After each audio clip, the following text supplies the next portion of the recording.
आप सभी को नमस्कार। मैं ओम शर्मा आप सभी का स्वागत करता हूं हमारे यूट्यूब चैनल पर। तो आज हमारा क्या है, जितने भी टॉप 5 से लेकर 10 करंट अफेयर होते हैं वो आप लोग को बताए जाएंगे।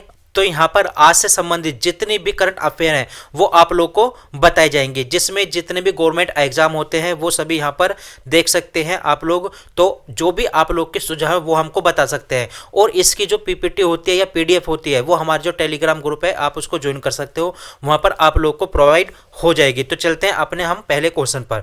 तो हमारा जो पहला क्वेश्चन है वो क्या है, हाल ही में किस देश ने रूस के खिलाफ सख्त प्रतिबंधों की घोषणा कर दी है।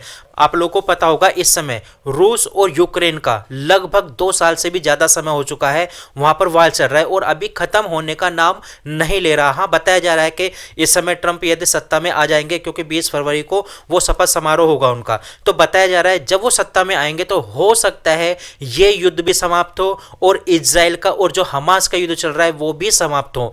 तो ये जो प्रतिबंध लगाए गए हैं ये लगाए गए हैं जापान के द्वारा, और उसका मेन कारण यही है कि वहां पर रसिया का और यूक्रेन का वार चल रहा है।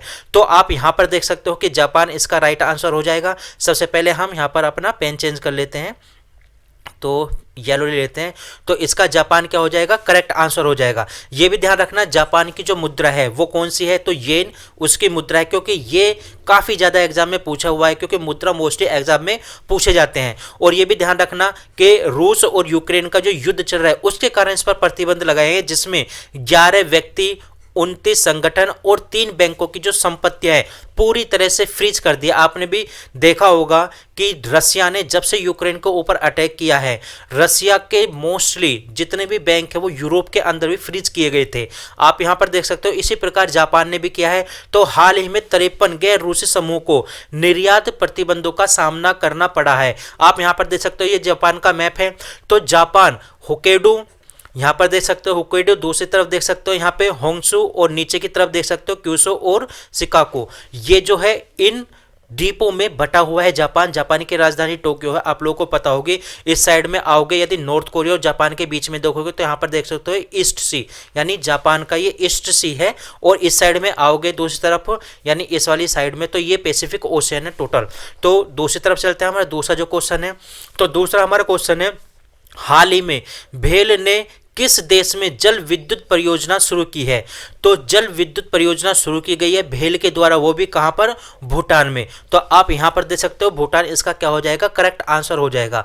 ये जल विद्युत परियोजना है भूटान के अंदर शुरू की गई है। आपको भी पता होगा जल विद्युत परियोजना क्यों यूज होती है, इलेक्ट्रिसिटी के निर्माण में इसका यूज होता है, और इसका जो वाटर होता है वो खेतों में भी यूज होता है। आप यहाँ पर देख सकते हो ये मैप है, जहाँ पर आप देख सकते हो ये वाला हिस्सा जो है भूटान है, ये ऊपर चाइना है, ये इधर नेपाल है। तो सबसे पहले यहाँ पर पेन चेंज कर लेते हैं अपना, फिर से रेड ले लेते हैं। ये चाइना है, ये नेपाल है, और इस साइड इंडिया है, ये बांग्लादेश है, और यहाँ पर है म्यांमार। यदि बात करें भूटान, भूटान की राजधानी क्या है, थिम्पू। और यदि भूटान की जो इंटरनेशनल जो बाउंड्री है वो किस किस कंट्री से टच होती है, तो किससे होती है, यहाँ पर देख सकते हो चाइना से भी टच हो रही है, इंडिया से भी टच हो रही है, नेपाल से और बांग्लादेश से टच नहीं हो रही। ये चीज़ ध्यान रखना। यदि बात करें इंडिया से कौन सी जो भारत का स्टेट है किससे टच होती है, तो यहाँ पर पड़ता है सिक्किम। तो सिक्किम से टच होती है, और इस साइड आ जाओगे तो अरुणाचल प्रदेश है, और नीचे की तरफ आ जाओगे तो असम है। तो भूटान की जो बाउंड्री है वो टच होती है इंडिया से और चाइना से, बांग्लादेश और नेपाल से टच नहीं होती। चलते हैं अपने तीसरे क्वेश्चन पर। तो हमारा ये तीसरा क्वेश्चन है, पेन चेंज कर लेते हैं। तो तीसरा क्वेश्चन क्या है, हाल ही में एआई रिपोर्ट के अनुसार पिछले 10 वर्षों में भारत के राष्ट्रीय राजमार्गों में कितने % की वृद्धि की गई है। तो अभी देखा जाए जो भारत के जो राष्ट्रीय राजमार्ग है वो किसके अंडर में आता है, ये केंद्रीय जो एजेंसी यानी सेंट्रल गवर्नमेंट के अंडर में आता है, और नितिन गडकरी जी इस समय उनके मंत्री जी हैं।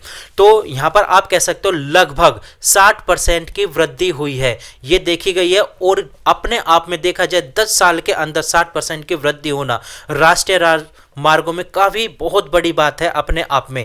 तो देखा जाए भारत में लगभग 599 राष्ट्रीय राजमार्ग है, और उसमें देखा जाए सबसे छोटा पहले जो राष्ट्रीय राजमार्ग था वो था 47A, जो इस समय नहीं है, जिसकी लंबाई लगभग 5.9 किलोमीटर की थी। लेकिन अब जो सबसे छोटा राष्ट्रीय राजमार्ग है 2 हैं, एक तो NH 118 और दूसरा है NH 548। यदि NH 118 की बात करें तो NH 118 ये पड़ता है झारखंड के अंदर, और NH कितना 548 ये पड़ता है महाराष्ट्र के अंदर। इनकी जो मोस्टली लंबाई है वो ऑलमोस्ट 5 किलोमीटर है, मतलब जो पहले था 5.9 किलोमीटर था जो सबसे छोटा था, लेकिन अब वो नहीं है, यानी 47A नहीं है। अब कौन है, तो अब है NH 118 और NH 548 जिनकी ऑलमोस्ट दोनों की समान है 5 किलोमीटर के आसपास।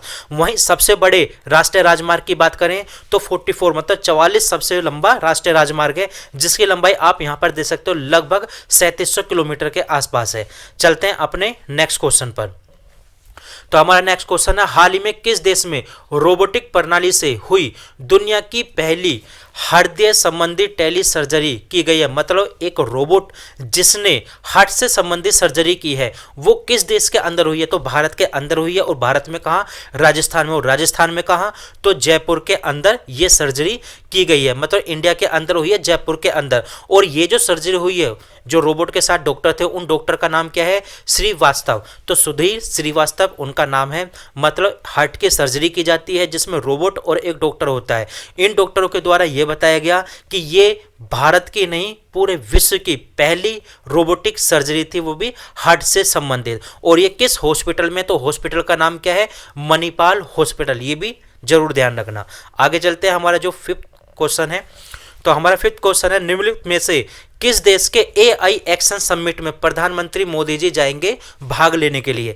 तो AI मतलब AI समझते होंगे आर्टिफिशियल इंटेलिजेंस, इसका एक्शन समिट है। ये कहां पर हो रहा है इस समय, तो हो रहा है फ्रांस के अंदर। यानी प्रधानमंत्री मोदी जी यूरोप में जाएंगे, और यूरोप में भी कहां, फ्रांस के अंदर जाएंगे इस समिट में भाग लेने के लिए। तो इसका राइट आंसर क्या हो जाएगा, फ्रांस। तो यहां पर देख सकते हो मोदी जी किसके साथ हैं, जो फ्रांस के प्रेसिडेंट है। और कौन है ये, इमैनुअल मैक्रोन, यानी फ्रांस के ये प्रेसिडेंट है। तो यदि देखा जाए ये फ्रांस का पूरा मैप है, तो फ्रांस की यदि इंटरनेशनल बाउंड्री देखें किससे टच होती है, तो एक तरफ तो इनके साइड में अटलांटिक ओशियन है, यहां पर देख सकते हो अटलांटिक ओशियन। सबसे पहले हम अपना पेन चेंज कर लेते हैं। तो यहां पर कौन सा है, अटलांटिक ओशियन है। ऊपर की तरफ आ जाओगे तो ये इंग्लिश चैनल है। और ये जो इंग्लिश चैनल है ये किन किन देशों के बीच है, तो ब्रिटेन यानी यूके और फ्रांस के मध्य ये इंग्लिश चैनल पड़ता है। और इंग्लिश चैनल अटलांटिक ओशियन का ही एक भाग है, ये भी ध्यान रखना। उधर की तरफ देखें फ्रांस, तो फ्रांस की जो बाउंड्री इंटरनेशनल किससे टच होती है, ऊपर की तरफ देखो तो यहाँ पे देख सकते हो बेल्जियम। इधर की साइड आ जाओ तो यहाँ पर देख सकते हो आप, तो यहाँ पर देख सकते हो आप लग्जमबर्ग। नीचे की तरफ आओ, यदि यहां पर देखो तो यहां पर देख सकते हो आप स्पेन। तो इनसे इनकी बाउंड्री टच होती है। इसकी जो मुख्य रिवर है वो सीन रिवर भी है, राइन नदी भी है। इसकी काफी ज्यादा इंपॉर्टेंट रिवर है, यहां पर देख सकते हो सीन, जो कहां पर अपना पानी छोड़ती है, तो इंग्लिश चैनल के अंदर अपना पानी छोड़ती है। आगे चलते हैं अपना 6 क्वेश्चन के पास में। तो हमारा 6 क्वेश्चन क्या है, हाल ही में किस राज्य की पुलिस ने नागरिक फीडबैक पहल शुरू की गई है, जो कि अपने आप में आप कह सकते हो काफी ज्यादा इंपॉर्टेंट भी है और जरूरी भी है। इसमें क्या होगा, पुलिस को मतलब कोई भी अपराध होता है तो पुलिस के बारे में पब्लिक क्या सोचती है उसका फीडबैक लिया जाए। और फीडबैक ना केवल पुलिस के बारे में, और भी जो फीडबैक होते हैं उसके काम से संबंधित हर प्रकार का जो फीडबैक होता है वो पब्लिक से लिया जाए। और ये किस राज्य की सरकार द्वारा शुरू किया गया है, तो तेलंगाना की सरकार के द्वारा ये शुरू किया गया है, जो कि अपने आप में बहुत बड़ी बात है। तो यहां पर अपना पेन चेंज कर लेते हैं। तो तेलंगाना इसका क्या हो जाएगा, राइट आंसर है। तो यहां पर देख सकते हो ये पहल यहां पर शुरू की जा रही है। तो पुलिस के अनुसार अपनी सेवाओं पर नागरिकों की क्या प्रतिक्रिया होगी, इसको बढ़ाने के लिए तेलंगाना पुलिस ने पुलिस के साथ उनकी बातचीत पर जनता की राय एकत्रित करने के लिए ये पहल शुरू की गई है। और ध्यान देना ये ऐसा नहीं है, कोई ऐप भी है, ऐप के माध्यम से भी होगा। और इसके लिए अलग से QR कोड जारी किया गया, मतलब आप इसको स्कैन करो, स्कैन करने के बाद आपकी क्या राय है पुलिस से संबंधित आप उसको दे सकते हो, जो कि अपने आप में टेक्नोलॉजी बेस ये जो कार्य शुरू किया गया अपने आप में बहुत बड़ी बात है। दूसरी तरफ चलते हैं, यानी हमारा जो नेक्स्ट क्वेश्चन है 7th क्वेश्चन। तो इसमें पूछा जा रहा है हाल ही में किस IIT संस्थान ने एशिया के सबसे बड़े उथले तरंग बेसिन का अनावरण किया है। उथले तरंग बेसिन मतलब आप कह सकते हो सैलो वेव बेसिन, मतलब एक एरिया है जिसमें पानी भरा है, उसके अंदर जो वेव चलती है उससे संबंधित ये लॉन्च की गई है, और जो कि एशिया का लार्जेस्ट सैलो वेव बेसिन है। ये कहां पर शुरू हुआ है? तो ये शुरू हुआ है मद्रास के अंदर। तो आप कह सकते हो इसका राइट आंसर क्या है? मद्रास। और इसके माध्यम से क्या होगा? इसके माध्यम से जो समुद्री रिसर्च होते हैं, जो ओशन रिसर्च होते हैं, उसमें काफी ज्यादा मदद मिलने वाली है। भारत की ये तकनीकी पूरी तरह से ये इंडियन बेस्ड टेक्नोलॉजी है, स्वतंत्र रूप से इसमें भारत को फायदा होगा। स्वदेशी रूप से विकसित यह सुविधा डिस्कवरी में भी स्थित है। आप यहां पर ये मैप के माध्यम से देख सकते हो, ये पूरा का पूरा एरिया पानी से भरा हुआ है, और ये आप देख रहे हो ये वेव है, मतलब इस वेव के माध्यम से यहां पर कार्य किया जाएगा। आगे चलते हैं, हमारा जो नेक्स्ट क्वेश्चन है, तो हमारा नेक्स्ट क्वेश्चन है, हाल ही में किस medical college and research institute को दक्षिण भारत की पहली संक्रमक आप समझते हो इन्फेक्शन रोग अनुसंधान प्रयोगशाला स्थापित करने के लिए चुना गया है? तो इसका राइट आंसर है बेंगलुरु। तो इसका बेंगलुरु क्या हो जाएगा? राइट आंसर हो जाएगा। मतलब आप कह सकते हो ये जो south Indian first infection disease research laboratory स्थापित की गई है।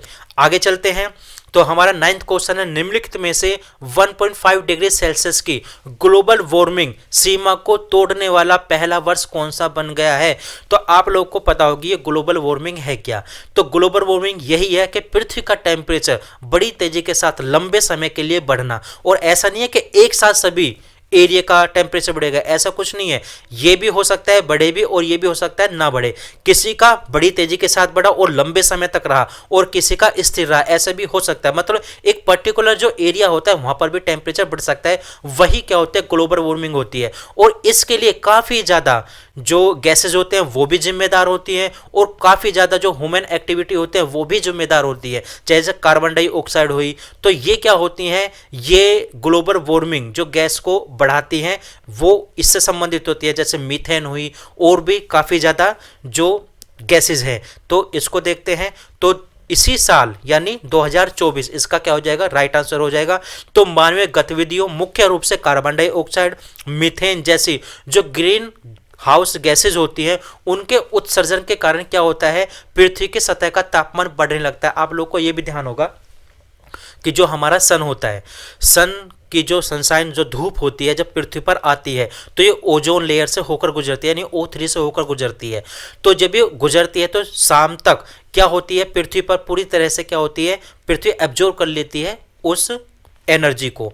धीरे धीरे जब शाम होती है तो वही एनर्जी वापसी जाने लगती है। लेकिन कार्बन डाइऑक्साइड क्या होती है? जब वो वापसी जाती है तो वापसी जाने नहीं देती, आने तो देती है, जाने नहीं देती, जिस कारण क्या होता है? जो अंदर का टेम्परेचर होता है वो धीरे धीरे क्या हो जाता है? बढ़ने लगता है, जिस कारण क्या होता है? ग्लोबल वार्मिंग मेन कारण बन जाता है, यानी मेन कारण कार्बन डाइऑक्साइड बन जाती है इसकी। आगे चलते हैं, यानी हमारे जो लास्ट और 10th क्वेश्चन है वो है, हाल ही में कहाँ ज्वालामुखी विस्फोट हुआ?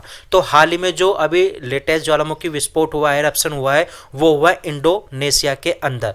तो इंडोनेशिया इसका क्या हो जाएगा? Right answer. आपको भी ये ध्यान होगा, अभी जो इंडोनेशिया के प्रेसिडेंट थे वो पाकिस्तान जाने वाले थे, लेकिन भारत के कहने पर वो पाकिस्तान नहीं गए, वो भारत आ रहे हैं। पाकिस्तान क्यों जाने वाले थे? क्योंकि आप लोगों को पता होगा कि इस समय 26 जनवरी आने वाली है, तो पाकिस्तान भी उत्सव बनाता है अपना, भारत भी बनाता है। तो पाकिस्तान में ना जाकर वो कहां पर आ रहे हैं? भारत में आ रहे हैं, जिसको आप कह सकते हो पाकिस्तान को बड़ी बुरी शर्मिंदगी का सामना करना पड़ा कि वो पाकिस्तान की अवहेलना करके इंडिया में आ गए। तो आप कह सकते हो मोदी जी की जो पॉलिटिक्स भी और कूटनीति भी हो सकती है। तो इंडोनेशिया इसका क्या हो जाएगा? Right answer. इंडोनेशिया के बारे में एक चीज और ध्यान रखना, विश्व में यदि पूछा जाए सबसे ज्यादा जो आइसलैंड है वो कहां पर है? तो कहां पर है? इंडोनेशिया के अंदर। मतलब सबसे ज्यादा जो छोटे छोटे द्वीप होते हैं वो कहां पर है? इंडोनेशिया के अंदर। लगभग 17,000 से भी ज्यादा द्वीप हैं इसके पास, इंडोनेशिया के पास। और इसकी राजधानी क्या है, यानी कैपिटल क्या है? तो जकार्ता इसकी राजधानी है। तो फिलहाल आज का टॉपिक हमारा यही था, टॉप 10 जो करंट अफेयर थी। इसकी जो पीपीटी होगी या पीडीएफ होगी वो हमारे टेलीग्राम लिंक पर आप लोग को मिल जाएगी, आप उसको ज्वाइन कर सकते हो। तो फिलहाल आप सभी के लिए थैंक यू, आपने वीडियो देखी। तो फिलहाल हमारे पास ये अपडेट थी, आप लोग कैसे लगी जरूर बताना, लाइक सब्सक्राइब करना बिल्कुल मत भूलना। Thank you.